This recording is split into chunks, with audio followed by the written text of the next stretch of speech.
যাই বলো ভাই, ভোট মানে বাঙালির কাছে একটা ছুটির আমেজের দিন। সকাল সকাল ঘুম থেকে উঠবো না ভাবলাম, কিন্তু উঠতেই হলো। উঠে দেখলাম আকাশটা পুরো মেঘ করে আছে, আর রাস্তার ওই মোড়ের মাথায় একটা পলিটিক্যাল পার্টির একটা ক্যাম্প করেছে।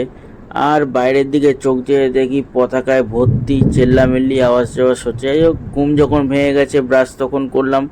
ব্রাশ করতে না করতেই ও বাবা, মা দেখি সকাল সকাল পুরো একদম গরম গরম ফুলকো লুচি ঘুগনি পুরো তৈরি করে পুরো রেডি। আর আমারও মন তেমনি আনন্দে নেচে উঠলো। আর এইটা শেষ করতে না করতেই দেখি দুপুরের লাঞ্চে চলে আসলো লাল লাল ঝাল ঝাল কষা মাংস। আগের দিনই এনে রেখেছিলাম, যেহেতু ভোটের দিন দোকানপাট সব বন্ধই থাকবে। ছুটির আমেজটা ভাই ছুটির আমেজের মতোই করে কাটাতে হবে। ওই যে প্রথমেই বললাম না, ভোজন রসিক বাঙালির কাছে ভোট মানেই একটা আলাদা আমেজ, আলাদা একটা আনন্দ। আর একটু ঘুম টুম থেকে উঠে তারপরে ঠিক 4টের দিকে চলে গেলাম ভোট দিতে।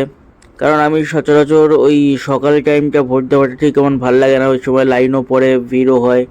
তাই জন্য একটু লেট করেই আমি যাই, একটু ফ্রেশ ট্রেশ হয়ে খাওয়া দাওয়া করে দুপুরে লাঞ্চে ফাইনালি আমার দেখো ভোট ডান কমপ্লিট। তো এটা আমার সেলফি। আর বিকেলের দিকে একটুখানি মাঠেও গিয়েছিলাম খেলতে, যেহেতু ছুটির দিন, সবসময় তো সময় পাই না কাজের চাপে।